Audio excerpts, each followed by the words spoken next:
नमस्कार दोस्तों, स्वागत है आपका हमारे प्लेटफॉर्म द लाइसेम पर। जैसा कि आप जानते हैं कि हमारा प्लेटफॉर्म समर्पित है शैक्षणिक उद्देश्यों के लिए और इस क्रम में हम यूपीएससी, स्टेट पीसीएस, साथ ही यूजीसी नेट जीआरएफ में आपका मार्गदर्शन कर रहे थे। तो मैं आपके साथ एक लेक्चर सीरीज लेके चल रहा था भारतीय संविधान और राज्य व्यवस्था की, और उसी क्रम में हम भारतीय संसद, इंडियन पार्लियामेंट को समझ रहे थे। तो हम आगे बढ़ रहे हैं उसी क्रम में, और आज हम पार्लियामेंट पर तीसरा लेक्चर देखेंगे। इससे पहले पार्लियामेंट पर, भारतीय संसद, इंडियन पार्लियामेंट पर 2 लेक्चर हो चुके हैं, जिनमें हमने भारतीय संसद, हमारी पार्लियामेंट की प्रकृति क्या थी, नेचर उसका कैसा था, पार्लियामेंट किन किन भागों से मिलकर बनती है, किन किन एलिमेंट्स, तत्वों से मिलकर बनती है, वो समझा था। और उसी क्रम में आगे बढ़ते हुए आज हम पार्लियामेंट में आगे बढ़ेंगे। जैसा कि मैंने पहले आपको बताया था कि पार्लियामेंट समझने के लिए हम 5-6 लेक्चर बनाएंगे, क्योंकि एक लेक्चर बहुत लंबा हो जाता है, तो इसको टुकड़ों में समझने का प्रयास करेंगे। और यूपीएससी का एग्ज़ाम आ गया है, तो आप सभी लोग तैयारी अच्छे से करिए और पढ़ते रहिए। और अब जो समय है वो है कि पिछले वर्षों के प्रश्न पत्रों पर जो प्रीवियस ईयर क्वेश्चन पेपर होते हैं, आप उनका एनालिसिस करिए और उसके आधार पर अपनी तैयारी करिए। तो संसद को आज हम संसद में देखेंगे कि संसद के जो सदन होते हैं उनकी अवधि क्या है। अवधि, टेन्योर। सबसे पहले यह देखेंगे कि अवधि क्या है, फिर देखेंगे कि संसद के सदस्यों की योग्यता, फिर अयोग्यताएं देखेंगे। उसके बाद देखेंगे संसद में रिक्त स्थान, और उसके बाद देखेंगे शपथ और प्रतिज्ञा। तो आज भारतीय पार्लियामेंट, इंडियन पार्लियामेंट के संदर्भ में केवल इन बिंदुओं को समझेंगे, और उसके बाद जो चीज़ें बचेंगी वो आगे के लेक्चर में समझा जाएगा। तो जैसे अवधि देखेंगे, इसमें देखेंगे क्वालिफिकेशंस क्या है, इसमें देखेंगे डिसक्वालिफिकेशन क्या है, यहाँ देखेंगे रिक्त स्थान, जो एम्प्टी प्लेसेस हो जाते हैं जब कोई मेंबर चला जाता है या वो 2 स्थानों से चुनकर आ जाता है, तो उसको देखेंगे हम, प्लेसेस को देखेंगे। और इसके बाद देखेंगे ओथ एंड अफर्मेशन को देखेंगे। तो इन बिंदुओं को समझेंगे आज भारतीय पार्लियामेंट के संदर्भ में। तो अवधि में क्या देखना है कि राज्यसभा और लोकसभा, कि राज्यसभा की अवधि क्या है और लोकसभा की अवधि क्या है। तो जब भारतीय संविधान का निर्माण हुआ तो भारतीय संविधान में यह नहीं लिखा गया था कि राज्यसभा की अवधि क्या होगी। भारतीय संविधान में यह नहीं लिखा गया था कि राज्यसभा की टेन्योर जो होगा वो कितने साल का होगा, 5 साल राज्यसभा रहेगी, ये 6 साल रहेगी, 7 साल रहेगी, यह भारतीय संविधान में मेंशन नहीं किया गया था। तो यह किस पर छोड़ा गया था, यह संसद पर छोड़ दिया गया था कि संसद क्या करेगी, संसद कानून बनाकर क्या है कि राज्यसभा की अवधि को निर्धारित करेगी, उसके टेन्योर को निर्धारित करेगी। तो भारत की संसद ने एक कानून बनाया और उसके माध्यम से क्या कहा कि जो राज्यसभा की अवधि है वह कितनी होगी, वह 6 वर्ष होगी। और वो कानून कौन सा था, रिप्रेजेंटेशन पीपल्स एक्ट 1951 था। संसद ने कानून बनाया, जन प्रतिनिधित्व अधिनियम 1951, उसके माध्यम से कहा कि राज्यसभा की अवधि जो है वह 6 वर्ष होगी, और राज्यसभा के 1/3 सदस्य जो हैं प्रत्येक 2 वर्ष में सेवानिवृत्त हो जाएंगे, मतलब कि रिटायर्ड हो जाएंगे। ठीक है, राज्यसभा के जितने सदस्य होंगे उसके 1/3 सदस्य, 1/3 सदस्य क्या है, 2 वर्ष में सेवानिवृत्त हो जाएंगे, और राज्यसभा 6 वर्ष के लिए राज्यसभा के सदस्यों की अवधि होगी। लेकिन ऐसा नहीं है कि राज्यसभा की अवधि 6 वर्ष के लिए होगी, ये 6 वर्ष किसके लिए हैं, सदस्यों के लिए हैं। और राज्यसभा तो स्थायी सदन है, राज्यसभा का विघटन नहीं होता है।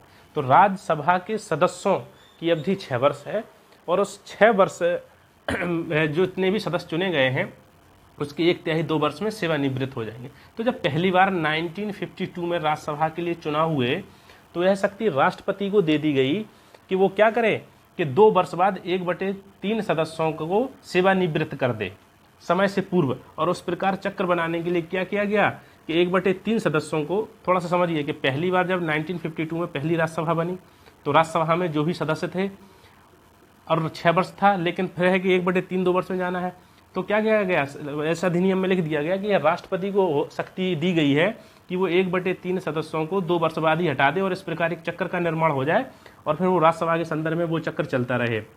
कौन सा चक्र की 1/3 सदस्य 2 वर्ष में सेवानिवृत्त हो जाएंगे, प्रत्येक 2 वर्ष में। और राज्यसभा सदस्यों की अवधि 6 वर्ष होगी और राज्यसभा एक स्थायी सदन होगा। ठीक है, तो ये राज्यसभा के संदर्भ में हमने समझा। अब देखते हैं कि लोकसभा, जैसा कि जब मैंने आपको लोकसभा पढ़ाया था तो हमने क्या देखा था कि लोकसभा का चुनाव जो है वो जनता द्वारा प्रत्यक्ष निर्वाचन के माध्यम से किया जाता है। ठीक है, लोकसभा का चुनाव कैसे किया जाता है? प्रत्यक्ष, डायरेक्ट इलेक्शन से, प्रत्यक्ष निर्वाचन से किया जाता है। तो लोकसभा की अवधि, जैसा कि हम जानते हैं कि भारत की जो सरकार होती है, जो भी हमारी गवर्नमेंट चुनकर आती है, इलेक्टेड गवर्नमेंट होती है, वो कितने साल रहती है? आपने देखा होगा कि हमारे जो आम चुनाव होते हैं, जनरल इलेक्शन होते हैं, वो कंडक्ट होते हैं इन एवरी 5 ईयर। तो 5 साल में होते हैं। तो लोकसभा की अवधि कितनी हो गई? 5 साल। बहुत जनरल चीज़ें, ये रटने वाली चीज़ें नहीं है। आपने देखिए, राज्यसभा के चुनाव जो होते हैं वो राज्यसभा के सदस्यों के चुनाव होते हैं। राज्यसभा ऐसे नहीं होता है कि राज्यसभा का विघटन हो गया। राज्यसभा एक स्थायी सदन है, राज्यसभा का विघटन नहीं होता है, उसके सदस्यों का चुनाव होता है। लेकिन जब लोकसभा की बात कर रहे हैं तो लोकसभा का विघटन राष्ट्रपति कर सकता है, जो कि हम आगे समझेंगे। तो लोकसभा, हमने तो क्या देखा है कि हमारी सरकार, जैसे मोदी जी की सरकार क्या है, 5 वर्ष रही, फिर अगले 5 वर्ष बाद चुनाव होंगे, फिर 2024 में चुनाव होंगे, फिर उसके 5 वर्ष बाद फिर चुनाव होंगे। तो लोकसभा के जो सदस्य होते हैं उनकी अवधि कितनी होती है? 5 वर्ष होती है, और प्रत्येक 5 वर्ष बाद लोकसभा का विघटन कर दिया जाता है। राज्यसभा के सदस्यों की अवधि 6 वर्ष होती है, लेकिन 6 वर्ष 1/3 जो सदस्य होते हैं प्रत्येक 2 वर्ष सेवानिवृत्त हो जाते हैं। लेकिन राज्यसभा का विघटन नहीं होता है, राज्यसभा स्थायी रहती है, उसके सदस्यों का चुनाव होता रहता है। लेकिन जैसे 5 वर्ष होंगे ऐसे लोकसभा विघटित हो जाएगी और संपूर्ण लोकसभा के फिर से चुनाव होंगे। तो लोकसभा के सदस्यों की अवधि 5 वर्ष है और लोकसभा की अवधि भी 5 वर्ष है, जो कि हमारे जनरल इलेक्शन के संदर्भ में हम उसको समझ सकते हैं। तो हमने देखा कि हमारे संसद के जो दोनों सदन हैं उनकी अवधि क्या है। लोकसभा एक स्थायी सदन है जिसका कभी विघटन नहीं होता है, रिजोल्यूशन नहीं होता है, और लोकसभा के सदस्यों की अवधि 6 वर्ष होती है, जिसमें से 1/3 सदस्य प्रत्येक 2 वर्ष में सेवानिवृत्त हो जाते हैं, रिटायर्ड हो जाते हैं। जबकि लोकसभा की अवधि जो है वो 5 वर्ष होती है और इसके सदस्यों की अवधि भी 5 वर्ष होती है, क्योंकि प्रत्येक 5 वर्ष में लोकसभा का विघटन होता है और फिर नई लोकसभा का गठन होता है, जिसे हम कहते हैं कि नई सरकार का निर्माण होता है। तो हमने ये समझा, अवधि को समझा है, संसद के दोनों सदनों की अवधि। अब योग्यता, तो क्वालिफिकेशन, किसकी क्वालिफिकेशन? संसद के सदस्यों की क्वालिफिकेशन, चाहे वह लोकसभा का सदस्य हो या फिर वह राज्यसभा का सदस्य हो। देखिए, MP member of parliament, member of parliament, जैसे मोदी जी क्या है हमारे, MP है, मेंबर ऑफ पार्लियामेंट। जब MP वर्ड का प्रयोग किया जाता है मेंबर ऑफ पार्लियामेंट, तो इसका आशय होता है कि वह या तो लोकसभा का सदस्य होगा या फिर राज्यसभा का सदस्य होगा। तो MP जो है वो दोनों के लिए प्रयोग किया जाता है, चाहे वह लोकसभा का सदस्य हो और चाहे वह राज्यसभा का सदस्य हो। तो जो योग्यताओं की बात कर रहे हैं वो किसकी योग्यताओं की बात कर रहे हैं? हम MP मेंबर ऑफ पार्लियामेंट की योग्यताओं की बात कर रहे हैं, चाहे वो लोकसभा का मेंबर हो या फिर राज्यसभा का मेंबर हो। तो योग्यताएं किसकी? MP की।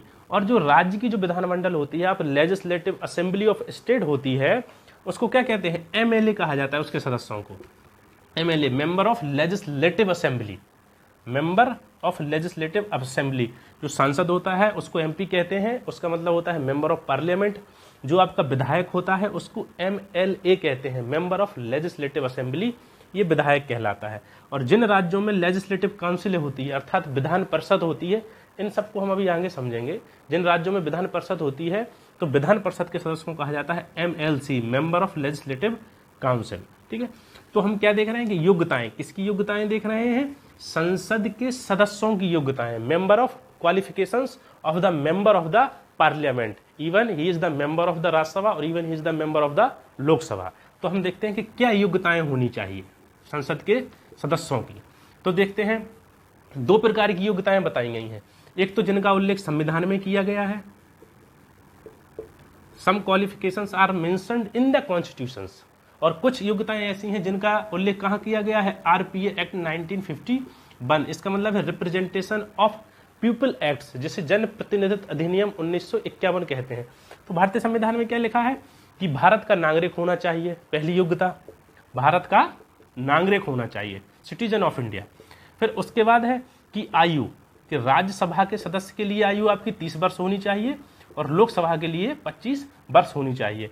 इसके अलावा कहा गया है कि दिवालिया ना हो, पागल ना हो। इसके साथ ही साथ अगर संसद के द्वारा किसी अधिनियम के माध्यम से कुछ योग्यताएं कुछ क्वालिफिकेशंस अगर निर्धारित की गई हैं तो उन क्वालिफिकेशंस को भी पूरा करता हो।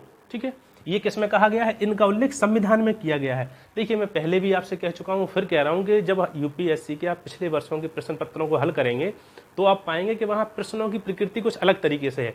जैसे आपसे पूछ लेंगे, यूपीएससी में पूछा जा सकता है कि संसद के सदस्यों की क्वालिफिकेशंस के संदर्भ में वो एक प्रश्न बना देंगे और उसमें लिख देंगे कि संसद के सदस्यों की योग्यता के संदर्भ में संविधान के अनुसार आप क्या है कि उस पर विचार करिए। तो उसमें संविधान में जो लिखी गई है उनको तो 2-3 दे देगा और साथ ही साथ अधिनियम में भी जो लिखा है वो उसमें मिक्स कर दिया जाएगा। सवाल इस प्रकार ही बन सकता है कि संसद के सदस्यों की योग्यताओं के संदर्भ में जो आरपीए आपका रिप्रेजेंटेटिव पीपल एक्ट है उसके आधार पर योग्यताओं का निर्धारण किया गया है। तो बहुत क्लियर आपको थोड़ा सा ध्यान रखना है और पढ़ते हुए याद भी करना है कि योग्यताओं को संविधान में क्या लिखा गया है और संविधान से इतर जो आपका अधिनियम है उसमें क्या लिखा गया है। इस प्रकार के सवाल यूपीएससी क्या करता है, पहले भी पूछे गए हैं और आगे भी पूछे जा सकते हैं। तो योग्यताएं संविधान में क्या लिख दी गई है? भारत का नागरिक हो, 25 वर्ष हो लोकसभा के लिए, 30 वर्ष राज्यसभा के लिए, दिवालिया ना हो, पागल ना हो और इसके साथ साथ लाभ के पद पर ना हो। और क्या है आपका संविधान ने कुछ संसद ने कोई अधिनियम के द्वारा एक क्वालिफिकेशन निर्धारित की है तो वो भी पूरी करता हो। आरपीए में क्या कहा गया है? इसमें कहा गया है आरपीए, जैसे मैंने पहले बता दिया आपको, रिप्रेजेंटेशन ऑफ पीपल एक्ट। इसमें कहा गया है कि अगर कोई व्यक्ति लोकसभा के लिए चुनाव लड़ रहा है, लोकसभा के लिए चुनाव लड़ रहा है किसी राज्य से, किसी स्टेट से या किसी यूनियन टेरिटरी से, कोई व्यक्ति किसी लोकसभा का चुनाव लड़ रहा है किसी राज्य से या किसी यूनियन टेरिटरी से अर्थात केंद्र शासित प्रदेश से, तो उसे उस राज्य और उस केंद्र शासित प्रदेश की निर्वाचन सूची में उसका नाम उल्लेख होना चाहिए। पहले यह बात राज्यसभा के संदर्भ में थी, लेकिन क्या किया गया है कि राज्यसभा के संदर्भ में सरकार ने इस बात को हटा दिया है, जैसे बाद में सुप्रीम कोर्ट ने भी माना था। अब आप देखिए कि कभी कभी क्या होता है, जैसे मनमोहन सिंह थे तो मनमोहन सिंह रहने वाले पंजाब के थे, वो चुनाव जाके लड़ते थे असम से। राज्यसभा के लिए अब यह बाध्यता नहीं है, यह लिमिटेशन नहीं है कि उस व्यक्ति का नाम उस राज्य की जिस राज्य से वह चुनाव लड़ रहा है निर्वाचन सूची में होना चाहिए। यद्यपि कि यह लिमिटेशन अभी भी लोकसभा के लिए बनी हुई है। ऐसा कहाँ लिखा है? आरपीए में लिखा है। और इसमें दूसरी बात क्या कही गई है कि लोकसभा के चुनाव लड़ते हुए अगर कोई व्यक्ति एससी और एसटी के लिए जो सीटें आरक्षित हैं, एससी और एसटी के लिए जो सीटें आरक्षित हैं उनके लिए चुनाव लड़ रहा है तो उसे उस राज्य की एससी और एसटी की सूची में होना चाहिए। ठीक है, और आरक्षित सीटों के लिए ही चुनाव लड़ना चाहिए। तो ये एससी एसटी के संदर्भ में कहा गया है। तो योग्यताएं एक तो संविधान में जिनका उल्लेख किया गया है, दूसरा जो है कि जन प्रतिनिधित्व अधिनियम 1951 representation of the people act 1951 में उल्लेख किया गया है। तो ये 2 प्रकार की योग्यताएं हैं और इस प्रकार की योग्यताओं का सवाल आपसे प्रारंभिक परीक्षा में पूछा जा सकता है। तो ये हुई योग्यताओं की बात। अब हम कर रहे हैं डिस्क्वालिफिकेशंस कि कुछ योग्यताएं हैं कि जिनके आधार पर व्यक्ति चुनाव लड़ सकता है, कुछ ऐसी डिस्क्वालिफिकेशंस भी हैं, अयोग्यताएं भी हैं कि जिनके आधार पर चुनाव लड़ने से रोका जा सकता है। तो वो कौन कौन सी हैं? तो ये 3 प्रकार की हैं आपके। ठीक है, एक तो वो है जिनका उल्लेख संविधान में किया गया है, disqualifications which are mentioned in the constitution, जो कि संविधान में उल्लेख किया गया है। फिर है आरपीए 1951। कुछ ऐसी डिस्क्वालिफिकेशंस हैं जिनका उल्लेख कहाँ किया गया है? रिप्रेजेंटेशन ऑफ पीपल एक्ट 1951 में। कुछ ऐसी डिस्क्वालिफिकेशंस जिनका उल्लेख किया गया है 10th शेड्यूल में, 10वीं अनुसूची में। तो ये 3 प्रकार की अयोग्यताएं हैं जो 3 जगह अलग अलग दी गई हैं। जैसे कि संसद नहीं, इसको संविधान लिखें, इन द कॉन्स्टिट्यूशन, संविधान। तो संविधान में क्या कहा गया है अयोग्यता के संदर्भ में? कि वह किसी लाभ के पद पर ना हो। पहली अयोग्यता क्या है कि लाभ के पद पर ना हो, दिवालिया ना हो, पागल ना हो। अगर इस प्रकार का कोई व्यक्ति है तो वो क्या करेगा? वो लोकसभा या राज्यसभा का चुनाव नहीं लड़ सकता है। क्या कि लाभ के पद पर ना हो। अब लाभ का पद क्या है वो हम आगे समझेंगे। लाभ के पद पर ना हो, दिवालिया ना हो, पागल ना हो। इसके साथ साथ क्या है कि संसद द्वारा अगर किसी प्रकार की अयोग्यता का निर्धारण किया गया है तो उस अयोग्यता को पूरा कर रहा है तो वो चुनाव नहीं लड़ पाएगा। तो ये बात की गई है आपके संविधान में। अब एक अनुच्छेद आपका जो अधिनियम है उसमें क्या अयोग्यता निर्धारित की गई है? आपका जो जन प्रतिनिधित्व अधिनियम 1951 है वो कह रहा है कि अगर कोई व्यक्ति चुनावी आचरण में भ्रष्ट आचरण में पाया गया है तो वह चुनाव नहीं लड़ सकता है। अगर किसी व्यक्ति को 2 वर्ष या उससे अधिक का कारावास हो गया है तो वो चुनाव नहीं लड़ सकता है। अगर कोई व्यक्ति किसी रेप के मामले में, बलात्कार के मामले में दंडित किया गया है तो वो व्यक्ति चुनाव नहीं लड़ सकता है। अगर कोई व्यक्ति किसी जाति सूचक शब्द में या किसी अनुसूचित जाति अनुसूचित जनजाति के संदर्भ में पाया गया है 1989 का जो अधिनियम है तो वो चुनाव नहीं लड़ सकता है। तो इस प्रकार के जो आपका जो जनप्रतिनिधि अधिनियम है उसमें भी कुछ चीज़ों का उल्लेख किया गया है कि भाई चुनाव नहीं लड़ सकता है। फिर 10वीं अनुसूची क्या कह रही है, जो कि कहा जाता है दल बदल। 10वीं अनुसूची किससे संबंधित है, दल बदल। देखिए कितनी अनुसूचियां हैं, 12 अनुसूचियां हैं भारतीय संविधान में। तो 10वीं अनुसूची क्या कह रही है, 10वीं अनुसूची में कहा गया है कि दल बदल के आधार पर रोका जाएगा, एंटी डिफेक्शन लॉ। 10वीं अनुसूची में अब एंटी डिफेक्शन लॉ क्या है, देखिए क्या होता था कि पहले पार्टी एक चुनाव जीत कर आई, उसमें से कुछ सदस्य जाके दूसरी पार्टी में मिल गए तो उस पार्टी ने सरकार बना ली अपनी, इसको हॉर्स ट्रेडिंग कहते थे। इससे पहले क्या होती थी, सरकारें बहुत ज़्यादा गिरती थी और सरकारें बहुत ज़्यादा बनती थी। आपने देखा होगा कि हाल फिलहाल जो मध्य प्रदेश में हुआ था कि जो उनकी सरकार थी कमलनाथ की, तो ज्योतिरादित्य सिंधिया ने अपने एमएलए को लेकर वो बीजेपी में चले गए थे। तो दल बदल को रोकने के लिए 10वीं अनुसूची में कुछ प्रावधान किए गए हैं। और उसमें क्या प्रावधान किए गए हम थोड़ा सा उसको समझ लेते हैं कि अगर कोई व्यक्ति किसी पार्टी से चुनाव जीत के आया है और वो उस पार्टी से अपनी त्यागपत्र दे रहा है, मान लीजिए जैसे कि मैं बीजेपी से चुनाव लड़ा और चुनाव लड़के मेंबर ऑफ पार्लियामेंट बनके मैं लोकसभा में पहुंच गया और जैसे मैं लोकसभा में पहुंचा मैं बीजेपी से त्यागपत्र दे दूं, पार्टी को छोड़ दूं, तो मेरी सदस्यता चली जाएगी। सदस्यता चली जाएगी किसकी, लोकसभा की सदस्यता चली जाएगी।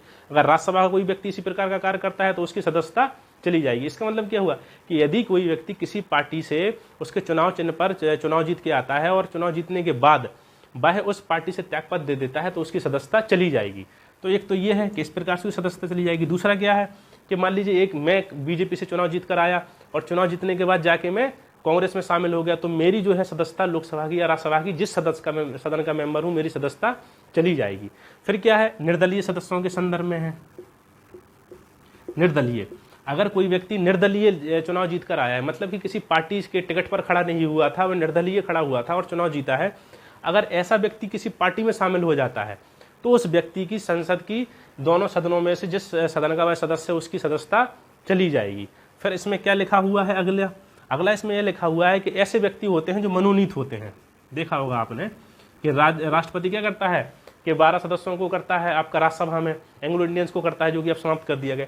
अगर कोई व्यक्ति मनोनीत व्यक्ति है और वो उसको मनोनीत किया गया है सदन में, संसद के किसी भी सदन में मनोनीत किया गया है, अगर वह व्यक्ति 6 महीने के बाद, यहाँ थोड़ा ध्यान देने वाली बात है, 6 महीने के बाद, आफ्टर द 6 मंथ, 6 महीने के बाद किसी पार्टी की सदस्यता अगर ले लेता है तो उसके संसद के जिस सदन का वह सदस्य है उसकी सदस्यता चली जाएगी। अगर मनोनीत व्यक्ति जो है जिस दिन चुनकर आया है उसके 6 महीने के अंदर किसी पार्टी में शामिल हो जाता है तो ठीक है, कोई इशू नहीं है। 6 महीने के बाद अगर वो ऐसा करता है तो उसकी सदस्यता चली जाएगी। तो ये सदस्यता जाने अयोग्यताओं का निर्धारण 10वीं अनुसूची में किया गया है आपका। तो ये 4 प्रकार की अयोग्यताएं यहाँ बताई गई हैं। इसके कुछ अपवाद भी हैं, जैसे कि जो पीठासीन अधिकारी है आपका, जैसे कि लोकसभा का अध्यक्ष है, लोकसभा का उपाध्यक्ष है, राज्यसभा का उपसभापति है। अगर ये व्यक्ति जो है कि अपने पद पर बैठने के बाद अगर पीठासीन अधिकारी चुन लिए गए हैं और वह क्या कर रहे हैं कि अपने पार्टी को छोड़ दे रहे हैं तो उनकी सदस्यता नहीं जाएगी। इसका हम उल्लेख तब करेंगे जब हम क्या करेंगे, संसद के पीठासीन अधिकारियों को पढ़ेंगे, तब उसमें देखेंगे इसको। तो ये क्या है कि जो संसद के सदस्यों की अयोग्यताएं हैं तो वो 3 प्रकार से हैं। एक तो संविधान में कहा गया है कि ये अयोग्यताएं अगर कर रहा है तो उसकी संसद की किसी भी सदन की जिसमें वो सदस्य है उसकी सदस्यता चली जाएगी। एक तो आपका जनप्रतिनिधि अधिनियम बता रहा है कि कैसे उसकी सदस्यता जाएगी, और 10वीं अनुसूची बता रही है। तो अब ये सदस्यता अगर ऐसा है, ऐसा कर रहा है वो व्यक्ति और सदस्यता जा रही है, तो सदस्यता जाने का निर्धारण कौन करेगा, समझ रहे हो आप? इसका डिसीजन कौन देगा कि इस व्यक्ति ने ऐसा कार्य किया है और उसकी सदस्यता जानी चाहिए? तो जो अयोग्यताएं संविधान में लिखी हैं और जो अयोग्यताएं जनप्रतिनिधित्व अधिनियम 1951 में लिखी हैं, इसका निर्धारण कौन करेगा? हमारा प्रेसिडेंट करेंगे, हमारे राष्ट्रपति करेंगे। और किसकी सलाह पर करेंगे? हमारे निर्वाचन आयोग की सलाह पर करेंगे। निर्वाचन आयोग, इलेक्शन कमीशन ऑफ इंडिया, उसके सिफारिश किया जाएगा इन 2 मामलों में। और 10वीं अनुसूची के आधार पर कोई व्यक्ति इन गतिविधियों में अगर संलिप्त है तो उसकी संसद के सदन की सदस्यता जाएगी कि नहीं, इसका निर्धारण कौन करेगा? वो करेगा कि पीठासीन अधिकारी करेगा। अगर कोई लोकसभा का व्यक्ति इन गतिविधियों में संलिप्त है तो उसकी सदस्यता जाएगी या नहीं, इसका निर्धारण कौन करेगा? लोकसभा का अध्यक्ष करेगा। अगर कोई राज्यसभा का व्यक्ति इन गतिविधियों में संलिप्त है जो 10वीं अनुसूची में जिनका उल्लेख है, उसकी सदस्यता जाएगी या नहीं उसका निर्धारण कौन करेगा? राज्यसभा का आपका सभापति करेगा। ठीक है, तो इन दो मामलों में राष्ट्रपति निर्वाचन आयोग के आधार पर, और इस मामले में आपका जिस सदन का वह व्यक्ति है उस सदन का जो है पीठासीन अधिकारी करेगा। तो हमने क्या देखा? योग्यताएं दो जगह उल्लिखित की गई हैं। एक तो संविधान में आपको उनको याद रखना है, जनप्रतिनिधित्व अधिनियम में क्या है उनको याद रखना है। अयोग्यताएं भी 3 जगह बताई गई हैं, संविधान में, जनप्रतिनिधित्व अधिनियम में और 10वीं अनुसूची में। तो इनको बहुत क्लियर तरीके से याद रखना है। यह सवाल यूपीएससी हमेशा घुमाकर पूछता रहता है और आगे भी पूछा जा सकता है। ठीक, अब बात करते हैं कि संसद में रिक्त स्थान हो जाना। कैसे रिक्त स्थान हो जाने का मतलब है? जैसे कोई व्यक्ति संसद का सदस्य है, लोकसभा का सदस्य है या राज्यसभा का सदस्य है, और वह व्यक्ति लगातार 60 दिन तक संसद में उपस्थित नहीं होता है, तो उसकी संसद की सदस्यता चली जाएगी। ठीक है, कितने दिन तक? 60 दिन तक। ये सवाल बड़ा पूछा जाता है पीसीएस एग्जाम में। 60 डेज तक अगर वह क्या कर रहा है, एब्सेंट है 60 डेज तक किसी भी सदन की कार्यवाही से, तो उसकी सदस्यता चली जाएगी संसद की, चाहे वो लोकसभा का सदस्य हो या राज्यसभा का सदस्य हो। इसके अतिरिक्त अगर कोई व्यक्ति वो लोकसभा का सदस्य और राज्यसभा का सदस्य वो त्याग पत्र देना चाहता है तो उसकी सदस्यता चली जाएगी। इसके अतिरिक्त क्या है? जैसे कि कोई व्यक्ति लोकसभा का भी सदस्य चुना गया और राज्यसभा का भी सदस्य चुन लिया गया तो उसे एक सदन की सदस्यता छोड़नी पड़ेगी। अगर कोई व्यक्ति लोकसभा का सदस्य चुन लिया गया और वो राज्य विधानसभाओं का भी सदस्य पहले से था तो उसे किसी एक की सदस्यता छोड़नी पड़ेगी। तो इस प्रकार के मामलों में जो है रिक्त स्थान खाली हो जाते हैं। जो सबसे महत्वपूर्ण इसमें है और जो अधिकतर सवाल पूछा जाता है वह है 60 दिन के संदर्भ में। क्या? कि संसद के किसी सदन का सदस्य, member of any chamber of the parliament, संसद के किसी सदन का सदस्य अगर 60 दिन तक संसद की कार्यवाही से, कहें कि सदन की कार्यवाही से अनुपस्थित रहता है, एब्सेंट रहता है, तो उसकी संसद की सदस्यता चली जाएगी। आपको क्या याद रखना है? यहाँ 60 डेज याद रखना है। फिर है शपथ और प्रतिज्ञान, ओथ एंड अफर्मेशन। का क्या मतलब है? कि संसद का सदस्य, चाहे वह लोकसभा का हो या फिर राज्यसभा का हो, संसद का सदस्य क्या है कि राष्ट्रपति या उसके द्वारा नियुक्त किसी व्यक्ति के समक्ष क्या है, शपथ और प्रतिज्ञान लेता है। संसद के संविधान के प्रति सच्ची श्रद्धा और निष्ठा है, भारत की एकता और अखंडता और संप्रभुता को बनाए रखने की शपथ लेता है वह, और शपथ लेने के बाद ही वह पार्लियामेंट में जाता है। जब तक अगर संसद का सदस्य शपथ नहीं लेगा तब तक वह संसद का सदस्य नहीं माना जाएगा। तो शपथ और प्रतिज्ञान बहुत महत्वपूर्ण है। ठीक है, शपथ किसके समक्ष लेता है? राष्ट्रपति के समक्ष लेता है या राष्ट्रपति द्वारा नियुक्त किसी व्यक्ति के समक्ष लेता है। और किसकी समक्ष शपथ लेता है? वह संविधान के प्रति सच्ची निष्ठा और श्रद्धा और भारत की एकता और संप्रभुता की अखंडता की शपथ और प्रतिज्ञान लेता है। और शपथ या लेने के बाद ही वास्तविक रूप से वो संसद का सदस्य कहलाता है। अगर कोई व्यक्ति लोकसभा का सदस्य चुन लिया गया है या राज्यसभा का सदस्य चुन लिया गया है और उसने शपथ नहीं ली है, ओथ नहीं ली है, तो वो पार्लियामेंट में नहीं जा सकता है। पहले शपथ लेगा फिर ही पार्लियामेंट का औपचारिक रूप से, फॉर्मल रूप से मेंबर उसको माना जाएगा। तो आज हमने क्या देखा? भारतीय संसद के संदर्भ में हमने देखा कि अवधि क्या है, राज्यसभा की अवधि क्या है, लोकसभा की अवधि क्या है, राज्यसभा के सदस्यों की अवधि क्या है, लोकसभा के सदस्यों की अवधि क्या है। फिर हमने क्या देखा कि हमने देखा कि जो हमारी योग्यताएं हैं, संसद के सदस्यों की योग्यताएं, चाहे वह लोकसभा का सदस्य हो या राज्यसभा का सदस्य हो, सदस्य चुनने के लिए जो योग्यताएं हैं वो संविधान में निर्धारित की गई हैं। कुछ जो है वो आपके रिप्रेजेंटेशन ऑफ पीपल एक्ट में निर्धारित की गई हैं। और फिर है कि कुछ अयोग्यताएं हैं जो जिसके आधार पर संसद के सदस्यों की क्या है, सदस्यता चली जाती है। वह योग्यताएं हमने देखा कि कैसे संविधान में उल्लिखित की गई हैं। कुछ जो है वो आपके जनप्रतिनिधि अधिनियम आरपीए एक्ट 1951 में की गई हैं। और कुछ अयोग्यताएं जो हैं आपकी कहाँ बताई गई हैं? 10वीं अनुसूची में बताई गई हैं। उसके बाद हमने देखा कि कैसे रिक्त स्थान हो जाता है। उसमें समझा कि 60 दिन तक अगर कोई व्यक्ति संसद के किसी सदन की कार्यवाही से अनुपस्थित रहता है तो उसकी सदस्यता चली जाती है और संसद में उसका स्थान रिक्त माना जाता है। उसके बाद देखा शपथ और प्रतिज्ञान। तो इसके बाद का जो लेक्चर होगा उसमें हम देखेंगे कि संसद के जो पीठासीन अधिकारी होते हैं, मतलब कि लोकसभा का जो अध्यक्ष होता है, उसके बाद लोकसभा का उपाध्यक्ष होता है, फिर उसके बाद राज्यसभा का सभापति, उपसभापति, इस संदर्भ में हम संसद में आगे बढ़ते हुए समझेंगे। तो आप हमारे साथ जुड़े रहिए और पढ़ते रहिए, उज्जवल भविष्य का निर्माण करिए। और एक बात और मैं कह देना चाह रहा हूँ कि आप अगर इस चैनल के माध्यम से जुड़े हैं तो पुरानी बातों को फिर से याद करिए। और आपको क्या करना है कि यूपीएससी का सिलेबस डाउनलोड करना है और पिछले वर्षों के प्रश्न पत्रों को रखकर ही पढ़ाई करनी है। और अपने स्वास्थ्य का ख्याल रखिए क्योंकि गर्मी बहुत हो रही है। और अगर आप इस चैनल के साथ जुड़े हुए हैं तो आपको यहाँ वहाँ भटकने की आवश्यकता नहीं है। आप इस चैनल के साथ जुड़े रहिए, थोड़ा सा कहते हैं कि धैर्य रखिए। यूपीएससी एग्जाम जो है वो धैर्य का एग्जाम है, तो आप जुड़े रहिए। मैं आपके साथ यूपीएससी लेकर चल ही रहा हूँ। साथ ही साथ इम्तियाज सर भी हैं जो आपके साथ यूजीसी नेट जेआरएफ की सोशियोलॉजी विषय को लेकर कवर कर रहे हैं। और इसके साथ ही हम जल्दी ही आपका यूजीसी नेट जेआरएफ का जो फर्स्ट पेपर है उसके लिए एक लेक्चर सीरीज शुरू करेंगे, तो आप हमारे साथ जुड़े रहिए और पढ़ते रहिए और जरूर इसका निर्माण करिए। धन्यवाद।